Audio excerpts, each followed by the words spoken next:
Welcome brilliant brain subscribers. और अगर नहीं किया है तो कर लीजिए, press the bell icon also so that you can get notifications for the coming videos. हम कवर कर रहे हैं political parties class 10 political science के अंदर, सिविक्स भी आप कह सकते हैं, राजनीतिक विज्ञान के अंदर राजनीतिक दल हम कवर कर रहे हैं। हमने देखा कि क्या क्यों जरूरत होती है पॉलिटिकल पार्टीज की, किस लिए डेमोक्रेसी के अंदर मल्टी पार्टी सिस्टम जो होता है, मैनी पार्टी सिस्टम होता है, वो सक्सेसफुल रहता है, उसके एडवांटेजेस ज्यादा होते हैं। अभी जब डेमोक्रेसी नहीं थी पूरे वर्ल्ड की कंट्रीज के अंदर और मोनार्की सिस्टम था, तो उस टाइम पे डेमोक्रेसी की नीड फील हुई। तो most of the democratic countries के अंदर क्या multi party system, one party system या टू पार्टी सिस्टम एग्जिस्टेंस के अंदर है। लेकिन कहीं ना कहीं ये पॉलिटिकल पार्टीज अपनी जो एक वी कैन से कि रियल जो फिनोमेना होता है, क्राइटेरिया होता है, जो वर्किंग कैपेबिलिटी होती है, उस चीज से वो दूर हटते जा रहे हैं। तो there are some problems that are faced by the political parties.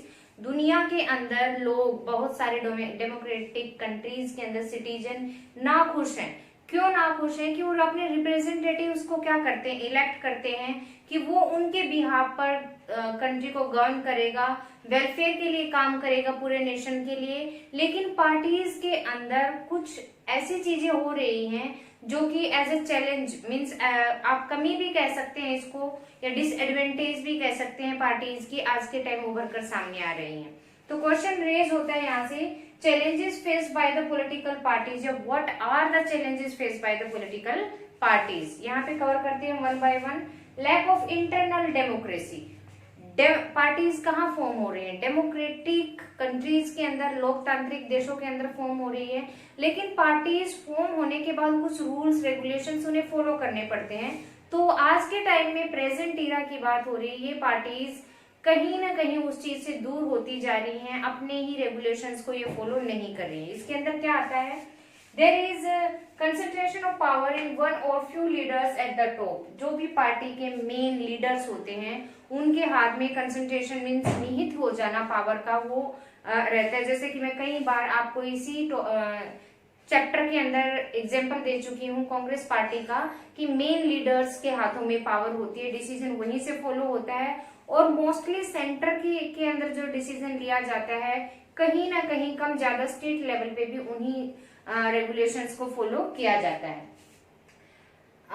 Most of the parties do not have an open list of their candidates, do not have their routine organizational meetings, fail to conduct their internal elections and refuse to share information। कि जो क्या agenda party तैयार कर रही है, main leaders के पास तक रहता है। जो लेस एक्टिव वर्कर्स होते हैं उनको तो कई बार इस बात की भनक भी नहीं होती है कि पार्टी क्या स्ट्रेटेजी तैयार कर रही है। मीटिंग्स हेल्ड करनी होती है हर पार्टी को रेगुलरली, कि ये स्ट्रेटेजी तैयार करी, या पॉलिसी अपनाएंगे, या ये हमें सुधार की जरूरत है। इस तरह की मीटिंग्स के ऊपर ध्यान नहीं दिया जाता है, और उन्हें एक रिकॉर्ड मेंटेन करना होता है अपने कैंडिडेट्स का, वो सब चीजें भी नहीं की जाती हैं। So this is the lack of democracy, democracy within the party.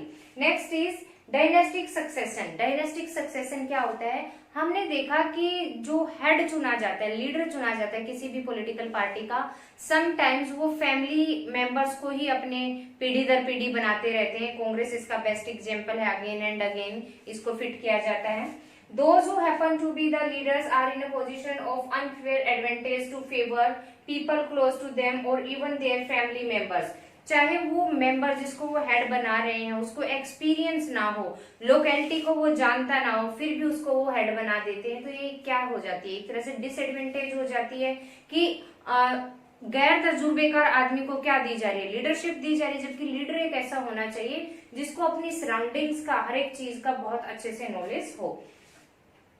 In many parties, two positions are always controlled by members of a family। तो I don't think कि यहाँ भी मुझे आपको एक्सप्लेन करने की जरूरत है कि किस पार्टी में ऐसा अभी हो रहा है mainly. And money and muscle power, money पैसा और मसल पावर मीन शारीरिक बल जो होता है, वो भी आज के टाइम में एक डोमिनेंट काइंड का रोल प्ले कर रहा है। किस तरीके से? देखिए, since parties are focused only on winning elections, they tend to use shortcuts to win election. आज के टाइम में पार्टीज का मेन मोटिव क्या होता है? बाद में आती है देश सेवा। सबसे पहले उनका क्या होता है कि पावर में आना है। पावर में आने के बाद आप देख ही रहे हैं आज के टाइम में क्या हो रहा है, रोज एक नया करप्शन उभर कर सामने आता है, नया घोटाला उभर कर सामने आता है। तो किस लिए ये हो रही है? उनका मेन मोटिव आज के टाइम में क्या हो रहा है, सिर्फ पावर में आना, बाय हुक और बाय क्रूक। वो मनी का भी यूज कर सकते हैं और मसल पावर का भी यूज कर सकते हैं, मीन्स टू से गुंडागर्दी का भी यूज कर सकते हैं। वो यहाँ पे आप the nominate those candidates who have और can raise lots of money.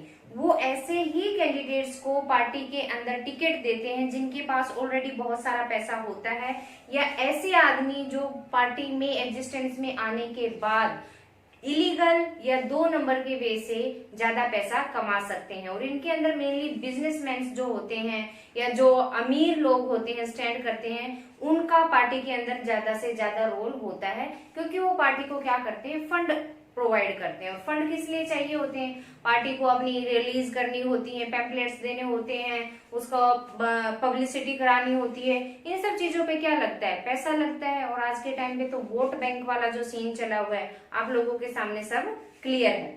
अभी क्या कहता है, lack of meaningful choice to the voters. अब अलग अलग पार्टीज होती हैं, अलग अलग वो मुद्दा तय करती हैं, अपनी अपनी पॉलिसीज डिसाइड करती हैं। जैसे मैंने स्टार्टिंग में आपको एग्जांपल दिया था अनएम्प्लॉयमेंट वाला और बेसिक एमिनिटीज वाला। लेकिन आज के टाइम क्या हो रहा है, कोई भी पार्टी ऐसी नहीं है जो एक अलग से सिग्निफिकेंट कोई भी पॉलिसी लेकर सामने आए। तो लोगों के सामने मीनिंगफुल चॉइस क्या हो रही है, खत्म हो रही है।